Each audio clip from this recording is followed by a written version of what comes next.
ಸುಭಾಷ್ ಆತ್ಮಹತ್ಯೆ ಕಿಚ್ಚು. ಹೆಂಡತಿ ಕಾಟಕ್ಕೆ ಬೇಸತ್ತು ನೇಣಿಗೆ ಶರಣು. 498A ಸೆಕ್ಷನ್ ಏನ್ ಹೇಳುತ್ತೆ, ಶಿಕ್ಷೆ ಏನು? ಬೆಂಗಳೂರಿನಲ್ಲಿ ಕೌಟುಂಬಿಕ ಕಲಹದಿಂದ ನೇಣಿಗೆ ಶರಣದ ಟೆಕ್ಕಿ ಅತುಲ್ ಕೇಸ್ ದೇಶದಾದ್ಯಂತ ಚರ್ಚೆಗೆ ಗ್ರಾಸವಾಗಿದೆ. ಹಾಗಾದ್ರೆ ಹೆಂಡತಿ ಹೂಡಿದ ಕೇಸ್ ಏನು, ಅದು ಏನ್ ಹೇಳುತ್ತೆ ಅಂತ ನೋಡೋದಾದ್ರೆ, ಏನಿದು IPC 498A ಸೆಕ್ಷನ್? ಇದು ಕೌಟುಂಬಿಕ ದೌರ್ಜನ್ಯ ತಡೆ ಕಾಯ್ದೆ. ಕೌಟುಂಬಿಕ ಹಿಂಸೆ ವಿರೋಧಿಸಿ ಈ ಕೇಸ್ ಹಾಕಬಹುದು. ಪತಿ ಅವರ ಸಂಬಂಧಿಕರು ವಿರುದ್ಧ ಮಹಿಳೆ ಕೇಸ್ ಹಾಕಬಹುದು. ಈ ಸೆಕ್ಷನ್ ಹಾಕಿದ್ರೆ ಬೇಲ್ ಸಿಗೋದೇ ಇಲ್ಲ. ತಪ್ಪು ಸಾಬೀತಾದ್ರೆ 3 ವರ್ಷ ಶಿಕ್ಷೆ ಮತ್ತು ದಂಡ. ಇದೆಲ್ಲ ಒಂದ್ ಕಡೆಯಾದ್ರೆ 498A ಸೆಕ್ಷನ್ ಅನ್ನೇ ಮಹಿಳೆಯರು ಅಸ್ತ್ರವನ್ನಾಗಿಸಿಕೊಂಡಿದ್ರ. 498A ಸೆಕ್ಷನ್ ದುರುಪಯೋಗ. ವೈಯಕ್ತಿಕ ದ್ವೇಷ ಸಾಧಿಸಲು ಗಂಡನ ವಿರುದ್ಧ ಬಳಕೆ. ಗಂಡನ ಕುಟುಂಬದ ವಿರುದ್ಧ ಸೇಡಿಗಾಗಿ ಈ ಸೆಕ್ಷನ್ ಬಳಕೆ. ಗಂಡನ ಕುಟುಂಬದ ವಿರುದ್ಧ ಕಾನೂನು ಅಸ್ತ್ರವಾಗಿ ಬಳಸುವ ಪ್ರವೃತ್ತಿ. ನಮ್ಮ ಬೇಡಿಕೆ ಈಡೇರಿಕೆಗೆ ಮಹಿಳೆಯರಿಂದ ದುರ್ಬಳಕೆ. ಹಾಗಾದ್ರೆ 498A ಕೇಸ್ ದಾಖಲಾದ್ರೆ ಏನೆಲ್ಲ ಆಗುತ್ತೆ ಅಂತ ನೋಡೋದಾದ್ರೆ, ಬಲಿ ಸೆಕ್ಷನ್ 498A ಕಂಪ್ಲೇಂಟ್ ಆಗ್ತಿದ್ದ ಹಾಗೆ FIR ಆಗುತ್ತೆ. ತನಿಖೆ ಶುರುವಾಗುತ್ತೆ, ಚಾರ್ಜ್ ಶೀಟ್ ಹಾಕ್ತಾರೆ.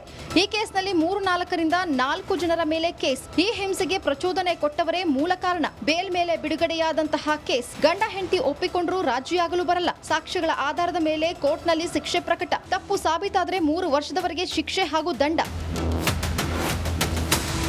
ಈ ಸೆಕ್ಷನ್ ದುರುಪಯೋಗದ ಬಗ್ಗೆ ದೇಶಾದ್ಯಂತ ಕಿಚ್ಚು ಹಚ್ಚುತ್ತಿದ್ದಂತೆ ಸುಪ್ರೀಂ ಕೋರ್ಟ್ ಕೂಡ ಕಳವಳ ವ್ಯಕ್ತಪಡಿಸಿದೆ. ಸುಪ್ರೀಂ ಕಳವಳ. ಸೆಕ್ಷನ್ ದುರ್ಬಳಕೆ ಬಗ್ಗೆ ಸುಪ್ರೀಂ ಕೋರ್ಟ್ ಕಳವಳ. ನ್ಯಾಯಮೂರ್ತಿ BV ನಾಗರತ್ನ ಮತ್ತು ನ್ಯಾಯಮೂರ್ತಿ ಕೋಟೇಶ್ವರ ಸಿಂಗ್ ಪೀಠ. ಸರಿಯಾಗಿ ತನಿಖೆ ಆಗದಿದ್ದಲ್ಲಿ ಕಾನೂನು ದುರುಪಯೋಗ. ಇಂತಹ ಪ್ರಕರಣಗಳನ್ನ ಪ್ರೋತ್ಸಾಹಿಸಬಾರದು. ಏನೇ ಆಗಲಿ ಯಾವುದೇ ಕಾನೂನು ದುರ್ಬಳಕೆ ಆಗಬಾರದು. ಒಂದೊಮ್ಮೆ ತಪ್ಪಾಗಿದ್ರೆ ಶಿಕ್ಷೆ ಆಗಲಿ, ಆದ್ರೆ ಅಮಾಯಕರು ಬಲಿಯಾಗಬಾರದು. ಇದು ರಿಪಬ್ಲಿಕ್ ಕನ್ನಡ ಕಳವಳಿ. ದೀಪಕ್ ಡಿಸೋಜಾ ಜೊತೆ ರಾಘವೇಂದ್ರ ಬೋಳಶೆಟ್ಟಿ, ರಿಪಬ್ಲಿಕ್ ಕನ್ನಡ.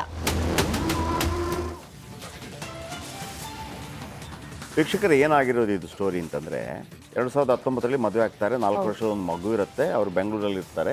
ಆಕೆ ಉತ್ತರ ಪ್ರದೇಶದವಳು. ಕೇಸ್ ಶುರು ಆಗುತ್ತೆ. ಈ ಹಿಂದೆ ಕೂಡ ಇಂಥ ಅನೇಕ ಕೇಸ್ ಹಾಕಿರ್ತಾಳೆ ಅವಳು. ಹೆದರಿಸೋದು, ದುಡ್ಡು ಪೀಕೋದು, ಆಮೇಲೆ ಕೇಸ್ ವಾಪಸ್ ತಗೊಳ್ಳೋದು. ಈಗೇನಾಯಿತು, ಕೇಸ್ ವಾಪಸ್ ತಗೊಳ್ಬೇಕು ಅಂತಂದರೆ 3 ಕೋಟಿ ಕೊಡಬೇಕು ಅಂತ ಕೇಳಿದ್ಲು. ಆಮೇಲೆ ಮಗುನ ತೋರಿಸೋದಿಲ್ಲ, ಮಗುನ ತೋರಿಸ್ಬೇಕಂದ್ರೆ 30 ಲಕ್ಷ ಕೊಡಬೇಕು ಅಂತ. ಮಗುನ ತೋರಿಸ್ಬೇಕು ಸ್ವಂತ. ಇನ್ನು ಪ್ರತಿ ತಿಂಗಳು 2 ಲಕ್ಷ ಕೊಡಬೇಕಂತ ಒಂದು. ಆಮೇಲೆ ಅವನು ಡೆತ್ ನೋಟಲ್ಲಿ ಏನು ಬರೆದಿದ್ದಾನೆ ಅಂತಂದರೆ, ಭಾಳ ಕಿರುಕುಳ ಆಗಿದೆ. ನನ್ನ ಮಗನಿಗೆ ಮೌಲ್ಯಗಳನ್ನು ಕಳಿಸಿ, ನನ್ನ ಏನು ಸಮಾಧಿ ಏನಿದೆ ನಾನು ಸತ್ತ ನಂತರ ಅಲ್ಲಿಗೆ ನನ್ನ ಹೆಂಡತಿ ಮತ್ತು ಅವರ ಕುಟುಂಬದವರು ದಯವಿಟ್ಟು ಬರದಾಗೆ ನೋಡ್ಕೊಳ್ಳಿ. ಒಂದು ವೇಳೆ ನನ್ನ ಚಿತಾಭಸ್ಮವನ್ನು ರೆಡಿ ಮಾಡಿ ಇಟ್ಕೊಳ್ಳಿ ದಯವಿಟ್ಟು. ಆಕೆಗೆ ಶಿಕ್ಷೆ ಆದರೆ ಅದನ್ನು ವಿಸರ್ಜನೆ ಮಾಡಿ, ಇಲ್ಲ ಅಂತಂದರೆ ಚರಂಡಿಗೆ ಹಾಕಿ. ಜಸ್ಟಿಸ್ ಇಸ್ ಡ್ಯೂ ಅಂತೇಳಿ, ಇನ್ನೂ ಸಿಗಬೇಕು ಅಂತೇಳಿ. ನೋಡಿ, ಇಂಥ ಕಾನೂನುಗಳೆಲ್ಲ ಬರೋದು ನಿಜವಾಗಿ ಪಾಸಿಟಿವ್ ಆಗಿ ಬರೋದು. ಆಮೇಲೆ ಅದು ಹೆಂಗೆ ನೆಗೆಟಿವ್ ಆಗುತ್ತೆ ಅಂತೇಳಿ ಇಂಥದ್ದು ಅನೇಕ ನೋಡಿದ್ದೀನಿ ನಾನು. ಕೆಲವು ದೊಡ್ಡ ದೊಡ್ಡ ನಾಯಕರು ಬೇರೆ ಬೇರೆ ದೇಶಗಳಲ್ಲಿ ಎಂಥ ಜನಾನುರಾಗಿ ಆಗಿರ್ತಾರೆ ಅಂತಂದರೆ, ಅವರನ್ನು ಜನಗಳು ತುಂಬ ಇಷ್ಟಪಡೋಕೆ ಶುರು ಮಾಡ್ತಾರೆ. ಕೊನೆಗೆ ಏನಾಗುತ್ತೆ, ಅವರಿಗೆ ನಾನೇ ದೇವರು ಅಂತ ಆಗ್ಬಿಡುತ್ತೆ. ಆಮೇಲೆ ಅಂಥವ್ರನ್ನ ಹೊಡೆದು ಸಾಯಿಸೋದು ಕೂಡ ನಡೆದಿದೆ. ಇಲ್ಲಿ ನೋಡಿ, ಇದೊಂದು ಕಾನೂನು. ಒಂದು ನಿಮಿಷ, ಇದೊಂದು ಕಾನೂನು. ಎರಡನೇದು ಹೆಂಗೆ ದುರುಪಯೋಗ ಆಗುತ್ತೆ ಅಂತೇಳಿ ನಾನು ಮೊನ್ನೆ ಕೂಡ ಹೇಳಿದೆ. ಅಟ್ರಾಸಿಟಿ ಕೇಸ್ ಅಂತಿದೆ, ಜಾತಿನಿಂದನೇ. ನಿಜವಾಗ್ಲೂ ಭಾಳ ಅತ್ಯುತ್ತಮವಾದಂಥ ಕೇಸ್. ಯಾಕಂದರೆ ನಮ್ಮಲ್ಲಿ ದಲಿತರನ್ನು, ಹಿಂದುಳಿದ ತುಳಿತಕ್ಕೊಳಗಾದವರನ್ನು, SC STಗಳನ್ನು ಯಾವ ರೀತಿ ಕೆಟ್ಟ ಕಳಕಾಗಿ ನಡೆಸ್ಕೋತಾ ಇದ್ರು ಅಂತಂದರೆ, ದೊಡ್ಡವನು ಬಂದಾಗ ಚಪ್ಪಲಿ ಎತ್ತಿ ತಲೆ ಮೇಲೆ ಇಟ್ಕೋಬೇಕು. ಆಮೇಲೆ ಹಿಂಗೆ ಲುಂಗಿ ಕಟ್ಟಿದ್ರೆ ಕೆಳಗೆ ಬಿಡಬೇಕು. ಆಮೇಲೆ ಹೆಣ್ಮಕ್ಳು ಏನು ಸೆರಗ್ ಹಾಕ್ಕೊಂಡಿರಬಾರ್ದು. ಆಮೇಲೆ ಅವ್ರು ಹೇಳಿದ್ದನ್ನು ಕೇಳಬೇಕು. ಅದಕ್ಕಿಂತ ಮೊದಲು ಹಿಂಗೆ ಒಂದು ಇದು ಕಟ್ಟಿ ಅವರ ಉಗುಳು ಕೆಳಗೆ ಬೀಳಬಾರ್ದು. ಹೀಗೆಲ್ಲ ಇತ್ತು. ಆಗ ಅದಕ್ಕಾಗಿ ಬಂದಂಥದ್ದು ಅಟ್ರಾಸಿಟಿ. ಅವರನ್ನು ಏನಾದರೂ ಅವಮಾನಿಸಿದ್ರೆ ಅವ್ರಿಗೆ ಏನು ಜಾಮೀನಿಲ್ಲ ಅನ್ನೋಂಥ ಶಿಕ್ಷೆ ಅಂತ. ನೋಡಿ, ಅದನ್ನೇ ಒಬ್ಬ ತಲೆ ಇದ್ದವ ಹೆಂಗೆ ಅದನ್ನು ಮಿಸ್ಯೂಸ್ ಮಾಡ್ಕೋತಾನೆ ಅಂತಂದರೆ, ನಾನು ನೆನ್ನೆ ಕೂಡ ಹೇಳಿದೆ.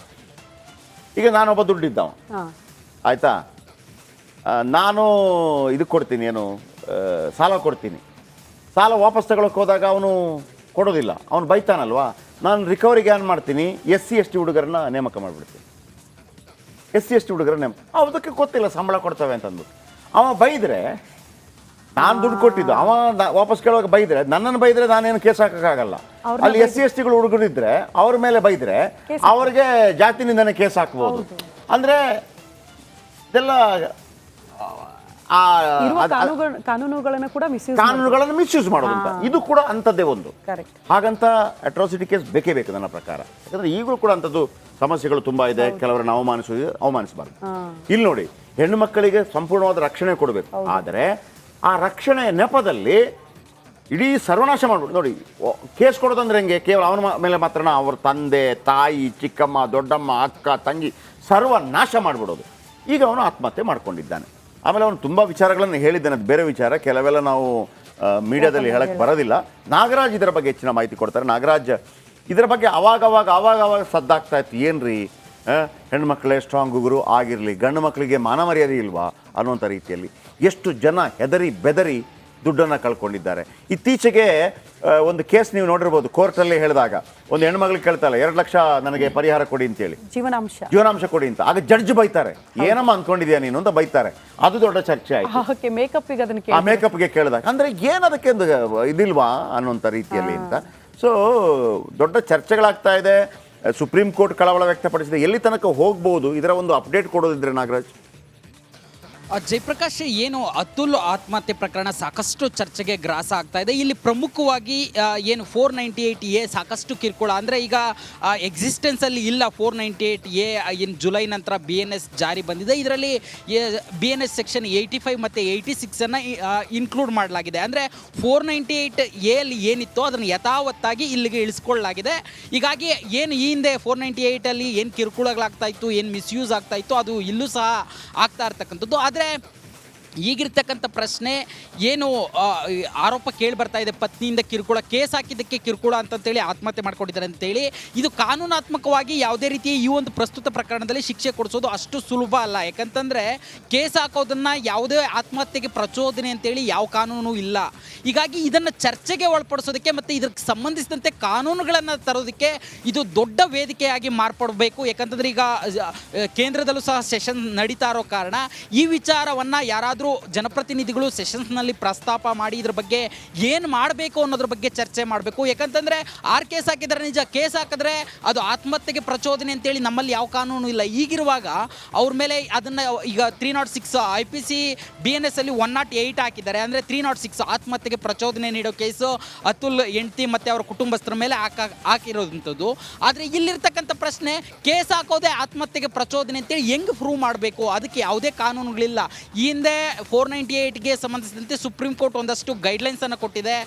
ಅರ್ನೇಶ್ ಕುಮಾರ್ ಸ್ಟೇಟ್ ಆಫ್ ಬಿಹಾರ್ ಇರ್ಬೋದು, ಮತ್ತು ರಾಜೇಶ್ ಸ್ಟೇಟ್ ಆಫ್ ಉತ್ತರ ಪ್ರದೇಶ ಇರ್ಬೋದು, ಯಾವುದೇ ಕಾರಣಕ್ಕೂ ಈ ಒಂದು 498A ಹಾಕದಂಥ ಸಂದರ್ಭದಲ್ಲಿ ತನಿಖೆ ಮಾಡದೆ ಅರೆಸ್ಟ್ ಮಾಡಬೇಡಿ ಯಾರನ್ನು ಅಂತೇಳಿ ಅವೆಲ್ಲ ಈಗ ಇದರ ಬಗ್ಗೆ ಕೂಡ ಹಾಗಂತ ಎಲ್ಲ ನಾಳೆ ಗಂಡನ ಕಡೆಯವರು